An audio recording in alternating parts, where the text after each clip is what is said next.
Well, it's Tuesday, baby, and I got a few things that I need to say. Yes, I do. Firstly, let's talk about the economy, shall we? Because the orange guy likes to claim that we're great in every kind of way. Yes, he does, but we're not great today. The sale of men's underwear has failed, dear. That's an indicator that a recession is here. I know it sounds very, very strange, but when men and women are not out there buying new drawers, the economy's not okay. And yesterday, the sale of men's underwear fell all the way to the fucking floor. You're going to have a whole bunch of red hats out here with siliquies on their face and dirty drawers on their ass, baby. Holes and all. Anyway, there's other factors that let you know that the economy is not okay, like the value of our dollar, baby. Nobody wants to talk about that on your TV. I wonder why it's always been so important, the value of the U.S. dollar. Well, it has no value today. Before the orange hoe decided to get up there in the White House and play with his tariffs, the value of your dollar was worth more than a dollar. At the beginning of January, if you had a dollar in your pocket, you had almost $1.24. As of today, if you have a dollar in your pocket, you barely have 96 cents.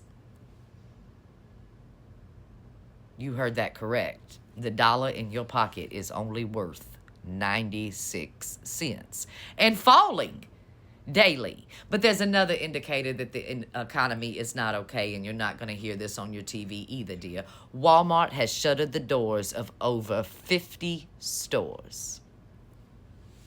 Walmart did not shut the doors of over 50 stores during the flupocalypse, dear. They were still doing okay during the flupocalypse. But as of today, they have shuttered the doors on 50 stores. But we're great. We're raking it in, according to the orange man. But the only person raking it in here in the US of A is the orange hoe. I mean, just this week, we learned that he's bought over $100,000 worth of private bonds. And that's not all. No, baby, since he walked through the White House doors January 20th, him and his kin have profited $1.9 billion. Personal profit. $1.9 billion. Yeah, he's raking it in, honey. Him and his kin.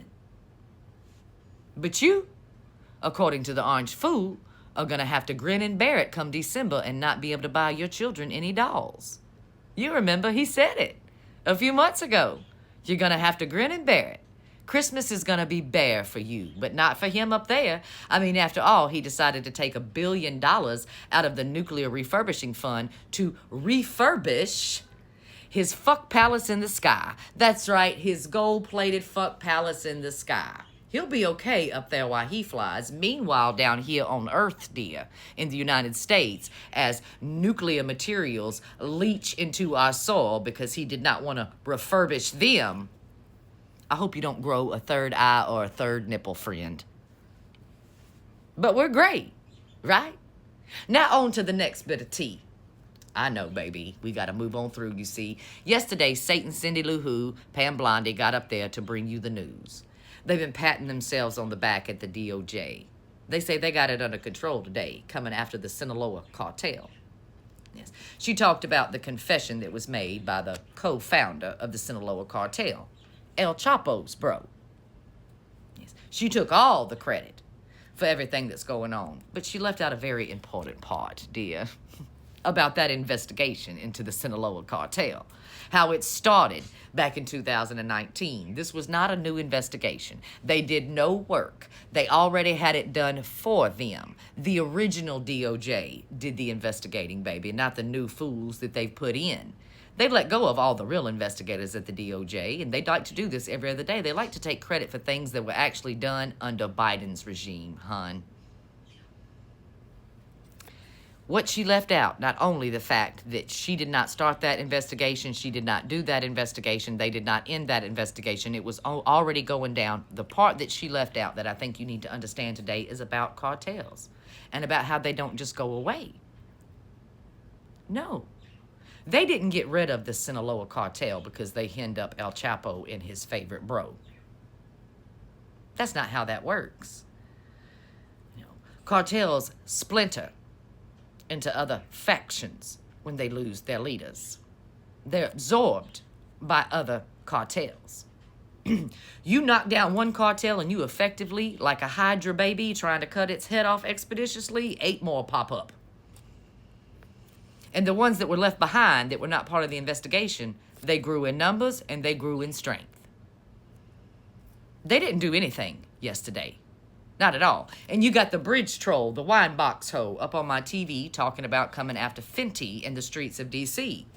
They left out the part where all those investigations were all already underway for years, baby. They were already about to be wrapped up before Daddy. But you know them. They always take credit for something somebody else did. That's how they roll. They're posers, baby. Fucking dweebs. I think we need to bring that word back. By the way, in case you did not know that, Daddy Dumpy Pants and the entirety of his family cannot stand being called dorks and dweebs. So just for you today, Daddy, you big fucking dweeb, when are you gonna leave? I hope expeditiously. Is your hand okay? Trots, clots, and prayers, baby.